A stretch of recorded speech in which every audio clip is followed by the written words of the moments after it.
Yeah, so the first time I spoke for Write the Docs was an unconference in Berlin, and I assumed this position of being the pet engineer of the Write the Docs movement in Europe. I'm not a tech writer, I'm an engineer.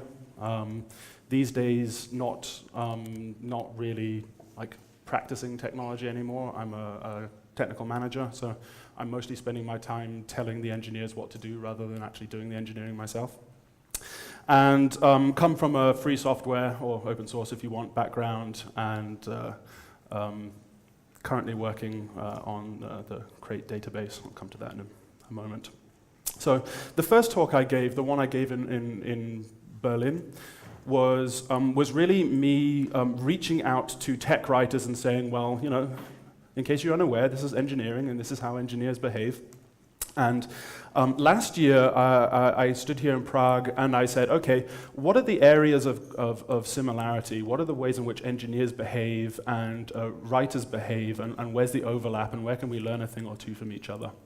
So both very theoretical talks.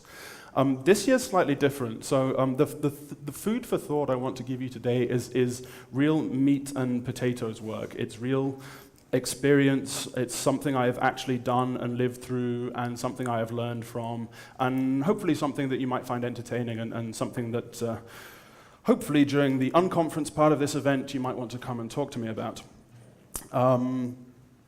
Exactly the same slide as I had last year. I'm not about to stand here and tell you that I am an expert. I'm a storyteller, and I'm going to tell you a story today, and I hope you find it entertaining. But I'm not about to tell you what I'm about to tell you is right. What I'm telling you is it's something I learned, and I hope it's something that you will learn from too. So what I'm talking about today is about how that interaction between engineers and tech writers works, and how does that work at the point where you need to scale up. This is a particular problem I've been faced with for the last 6 months, and I'm really telling you a story about what I've been through, what I went through. I think the same content applies if you don't have a scaling problem. If you are trying to think about the interface between engineering and tech writing in an organization that's already very large, that's already gone through multiple rounds of growth and is now fairly stable. Some of the content in here is probably also for you, but certainly at the time I wrote this, I really had small tech startups, and in particular startups doing Scrum. That's what I had in mind. So most of the experience I'm going to be talking about today comes from the company I currently work at. I'm the engineering manager for a company called Crate. We make a database. That's not important. What is important today is how we make that database. And that's what I'm going to be talking about. We're a Scrum company with a lot of experience. I mean, I've, in my career, been through about 200 plus sprints. There are people in the company who have been through way more. So there's a hell of a lot of experience in this company of dealing with Scrum and Scrum projects. For those of you in the room, how many of you are in Scrum environments? Okay, sweet, this is good. From my experience, I mean, the vast majority of software being developed out there still to this day has no process. So if you have any process at all, you're already in the good minority. It's shocking but true. And if you're doing something agile, you are my kindred spirit. So if you're doing anything close to Scrum, as far as I'm concerned, you're already kind of like the better half of the best. So it's good that so many of you have Scrum experience. I'm going to talk about Scrum a little bit, just to kind of fill in some gaps in knowledges if they exist. Before I get to that, if anyone likes taking photos for social media, now's the time to do it while I'm standing under this slide. Okay, let's move on quickly. So Scrum. So Scrum's an agile development process. It gets its name from the game of rugby. Who's aware of rugby? Some of you. I used to be a rugby player. Who said really? Who was that? I used to be one of these guys, actually. Once upon a time, this guy right at the front of the scrum, I used to be one of those, lots of bruises. Rugby is like, it's not an elegant sport. It's not a beautiful game at all. And yet it's like boxing. Every time they put it on TV, they always put like classical music in the background and slow it right down and make it seem very, like almost like ballet. It's really not. It's very rough. It's a very aggressive sport. It's very muddy. Everyone comes off with cuts and bruises. I love it. And so the Scrum process got its name from this activity here, which is the Scrum. It's a very small subset of the entire game. So what happens in the game of rugby is you're only allowed to pass the ball backwards. And if you accidentally pass the ball forward or you knock the ball forward, we have this thing called the Scrum. And what happens is the two teams come head to head in this kind of formation, right? They get down low and force into each other. And the ball gets fed into the middle, and you have the opportunity to hook it back through while everyone's pushing over the top of the ball, and you can hook it back and win it. Now, within this formation, everyone's headed in the same direction, right? You're pushing over the ball, and you're pushing the other team back. So you're all headed in the same direction. You're all fundamentally going in the same direction and doing the same thing. But within the Scrum itself, you have individual positions that have individual jobs. You have the guy in the middle of the front row. He's called the hooker, right? He has a very specific role within this thing, which is to hook the ball back. He's the one who's actually going to kick the ball back when it comes in. And you've got the guys at the front, the props, who are like just the man meat, quite frankly. And their job is to keep the thing stable. And blah, blah, blah, right? But so everyone in this process has a specific role to play. And that's where the Scrum process got its name from, this idea of we're all headed in the same direction, but we all have an individual role to play within that. And that was the basic idea. It hits the reality barrier quite badly, as we're about to discuss. I never liked the name. I've been doing agile process. Actually, I started off doing XP. Who's heard of extreme programming? Yeah, I started off doing XP back in like 2006. And when lots of features of XP ended up in Scrum, I ended up sort of migrating over to Scrum. And I was never really kind of satisfied with this name because it's kind of true for any decent process. The unique thing, the reason why you should be doing Scrum, so for all of you who do Scrum and you wonder why is it we do this process rather than another one, here's why you should be. Scrum is all about delivering value. Scrum is all about doing whatever you're doing now, it should be the most valuable thing. Now, like any other agile process, there's short iterations, very small, clearly defined tasks that all build upon each other. Every iteration should end up with something that's, theoretically releasable. It's no different from pretty much any other agile process, but the fundamental thing at the heart of it is we're delivering high value before anything else. There's no other motivation, right? Whatever's highest value, that's what we do next. And that's at the heart of Scrum. So what happens when you need to scale this? Imagine you're your little startup. You have a team of, you're a little startup. You've got 3 or 4 engineers working on your product. And at some point, you make the realization, okay, we need to grow. Investors say we need to grow. We just need to do more. Or maybe you need to do more activities. So it's not just more engineering, but now we also need to have documentation. Or we need to do something which, compared with the product engineering, is really out of bounds. So, for example, maybe it's, we just need to make sure we've got somebody making submissions to conferences so we can present our product. This is normally one of the first pain points for any tech startup. This moment where all of a sudden you're no longer focusing on your product, but all of the other things that go, or rather, not just the product engineering, but all of the other things that go into the product that make it a product. This is something which a lot of companies, especially if they're very heavy tech oriented, that all of the leadership is real engineering. This really is the first point where companies start to struggle about how do we grow and how do we go through things. And a crucial question, and you have to do it, because if you don't have documentation, you don't have a product. If everyone remembers my catchphrase from last year, is how does documentation fit into this?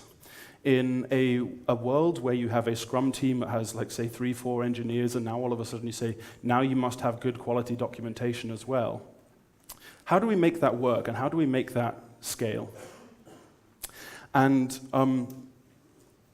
what I want to focus on now is, before I really get into the solution, or what I think is a good solution, is talk about some of the common pitfalls about how you can really get this wrong, how companies historically have done themselves a disservice during their growth phase, or at least their first growth phase. So the first approach, and this is the one I guess I would advocate the least, so this is what I lovingly call crappy solution number 1. Don't do documentation at all. Why not, right? Stick your head in the sand, pretend you don't have a problem, and don't do anything at all. Why not? You won't have a product at the end. This is something I spoke about. Great. This was the kind of the punchline to my talk last year, that you must have documentation to have a product. So why not? Just do nothing. Carry on as you are. You'll be able to scale the engineering part of your company with 0 problems whatsoever. You could take any approach to agile scaling. So for those of you who know about scaled Scrum, there's Scrum Nexus, there's a framework called Less, there's a framework called More. You can do any of these things, scale your process, and you'll have no problems whatsoever, but you won't have a product. This is crappy solution number 1, which is do nothing. Crappy solution number 2 is the make the fish ride a bicycle solution. This is you take the initiative and say, okay, we definitely need documentation for various things, and then you put your tech writers into the engineering Scrum team. This is crappy solution number 2, and I'm pretty sure this is one of the most common approaches. Who here? I've got a thumbs up over here. I've got a thumbs up over here. Okay, right. Show of hands time. Who is the fish on a bicycle in the room? Okay, but you have been a fish on a bicycle, right? How did you enjoy that? On a scale of 1 to 10 of crappiness. Yeah, left company. There you have it. Mikey, what do you think about that? Yeah. Okay, right. Yeah. We're gonna get to that. Okay. Fish, funnily enough, do not enjoy riding bicycles. It creates some other problems as well. Typically, your Scrum team has, each individual team has its backlog, right? It's set of tasks that it needs to get done. And the team works with a product owner to set the order according to value. And the theory, or actually no, that's not just theory, the practice, if you're doing it right, is any of those stories in the backlog should be able to go to anyone in the team. Now imagine the engineering team where you've got the tech writer thrown in. You have a bunch of stories that you're spending time ordering that are only for that one person in that team. So why would you bother? You also have a communication overhead, because I don't need to tell you guys this, but when you want to get your tech writing done right, you need to be involved with that feature, whatever it is, from the get-go. You need to be there at the beginning. And this is why this happens, by the way. I understand why you end up with crappy solution number 2. And it's because the idea is, well, the tech writers in the team, they are there, they're constantly in communication. They're also constantly a distraction, right? There's a long communication overhead if you have the tech writers actually in the team of the people doing the engineering. Now, of course, you do need some mechanism for collaboration, but putting the tech writer in the team is really not a great solution. Crappy solution number 3, which is always chasing the story. So one thing you can do to alleviate, so quickly go back, so crappy solution number 2, crappy solution number 3, you still have people in the team, you still have your tech writers in the engineering team, but you effectively always have them out of sync by one, which is another solution I've seen. Who's done this? I've seen this quite often. So right, okay, you're in the team, but you're always working one sprint behind. This also does not work. For those of you who have done this or are doing this, are you satisfied? Yeah, right, loads of shaking heads, right? This is also a particularly crappy solution. The problem with this is you have the same communication overhead because you're still in the same team, but now you're making the engineers think about something that they did 2 weeks ago or 3 weeks ago because you're now focusing on documenting things that were in the previous sprint. Which is also clearly, that's not a great solution. But these three things, the don't do documentation at all is clearly a problem you see from companies that are very, very early on.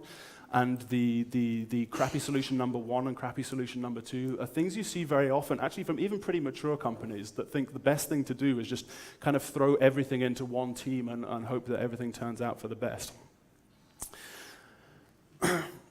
The problem is Scrum. It's a framework, it's a process, whatever you want to call it. I love it deeply. I wish they'd called it value-driven development, and I wish they'd thought a little bit more about the game of rugby. Something I deliberately hesitated to point out when I was talking about where Scrum got its name from before.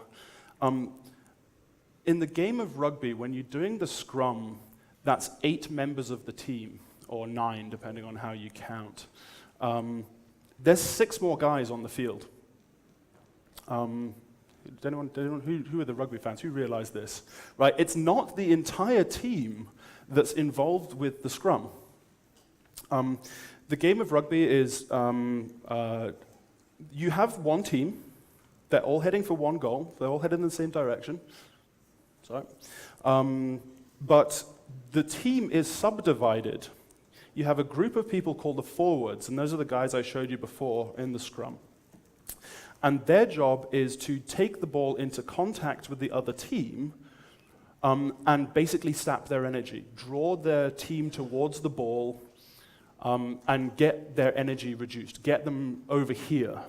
And then once they've sapped energy from the other side, and this involves a lot of rolling around on the ground and getting stood on, you have this whole other sub-team called the backs, who are fast and agile. And the forwards basically get the ball back to them, and they then the backs run into the space that was created by the forward, and that's how you gain ground. 2 sub-teams, 1 target, all working together. And this is how I think the Scrum process is also really supposed to work. It's really not a good idea to say to tech writers, you need to be in the same team as the engineers, in the same way as you don't want to say to the backs in the game of rugby, you should be part of the forwards. Quite frankly, they're going to get stood on and they're going to get hurt and they can't quite run so fast. This is no different. There is this theory that's been lying around that, inside Scrum, you have a backlog and anyone in the team can do the task on the backlog. This has to be scoped by reality. We cannot create teams that do anything and everything. What you need is a distinct team for tech writing, which is empowered and enabled. Now, the way I advocate doing this is through what I call as the backlog clearance method, which is the first thing you do is you need to get the document writing tasks out of the engineering team to a certain extent. For those of you who do Scrum, how many of you have write documentation as part of the definition of done for the engineers? Sweet. Ace. All right? So thankfully what I'm talking about here is not rocket science.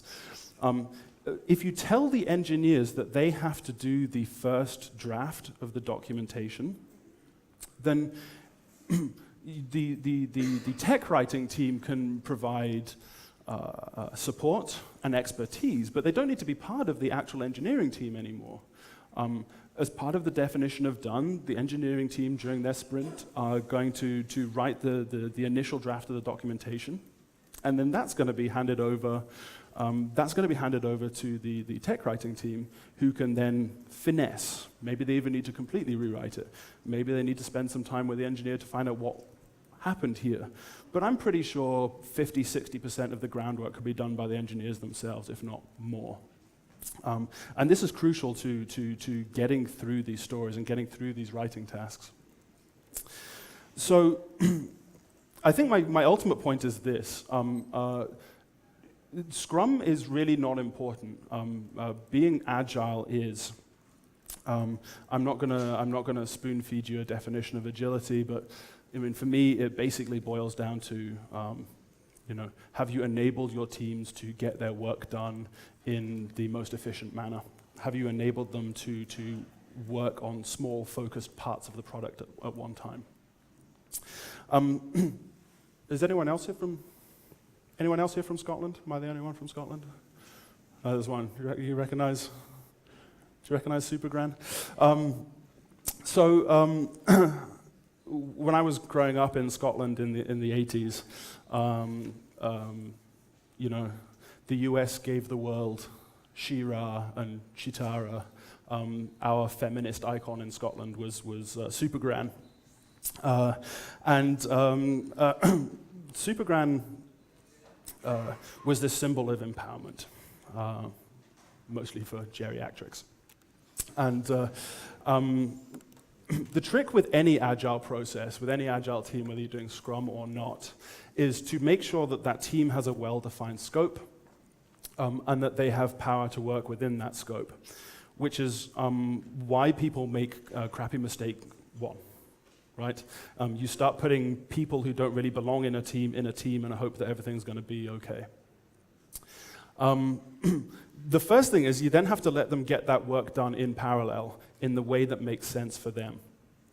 And one of the things we did at Crate was to say to the team that was doing tech writing, you're no longer a Scrum team.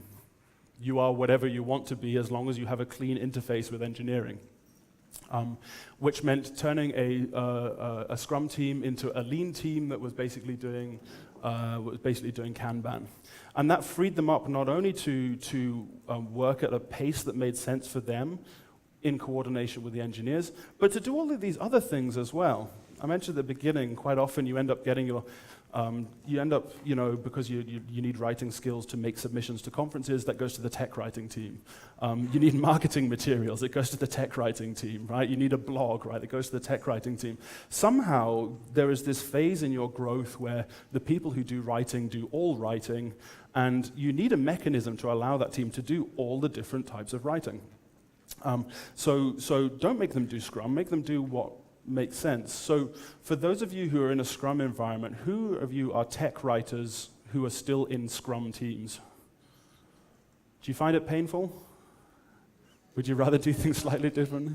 Sorry? Depends on the team. Some teams are, I'm in special teams because I deal with mainframe documentation. And mainframe developers are unusually documentation aware compared to other developers I've worked with. So it works at least okay. Yeah. And on one of my teams is extremely veteran. They're all 40-year developers, and it's super easy. It just flows it just works. Yeah, right. And so this is the crucial thing when it comes to. I'm pretty pragmatic about engineering leadership and how that matches with the tech writing. I'm pretty sure Scrum could have been even been made to work at Crate for the tech writers. It just didn't. So we tried something else. And really, that is what I am trying to get to here, is the solution. What we were trying to get to was this very common combination of problems of documentation was not getting done. So get it in its own team. Get the engineers writing the most of it. and get your experts to finesse it, that just improved not only the speed at which we were getting documentation out, but also the quality that we were getting the documentation out. Why? Because we enabled and empowered the people who really truly understand how tech writing works. Engineers, God bless them, I'm one of them. We like to think that we are fairly almighty. It's not true. We do have limitations on our powers, and I'm pretty sure tech writing is one of them. So enable the people who really understand the domain, and that will have a quality improvement. And the other thing is, have a process where the tech writers aren't chasing the engineers. Whilst you might be in a separate team in the way that I would postulate, at least you're still working hand in hand. You can still have mechanisms for cross-team communication. And that's fine, and that can work. And the crucial thing here is getting in this environment where, whilst separated, everything can happen concurrently, and this chasing goes away. And in fact, if it's done well, the tech writers are in a position to drive the documentation, to set these standards. So, I'm being given the get off the stage. So the short version I wanted to get to was this. In the agile environment, we don't really care about process, or we shouldn't care about in process. Being agile is what is important. And working together as one team, even if we're in separate teams or separate sub-teams for product engineering and tech writing, we should be working towards one common goal. And we should enable those teams and empower those teams within their scope in order to achieve the common goal, which of course is to produce a great software product. A gratuitous leg shot, just to finish with. A couple of things I want to say just at the very end. During the unconference part of this, I deliberately left out some details. I wanted today to kind of get you guys thinking. During the unconference, if you want to get the meat and potatoes and details of what we did at Crate and why this works, and actually it's not perfect, there are some gray areas as well, come and find me during the unconference, let's talk about that. I want to say a big shout out to my man Chris, who's sitting here. He's not anymore, but he was the tech writer at Crate. So he was my guinea pig, basically. So a big shout out to him. And yeah, thank you very much for your time.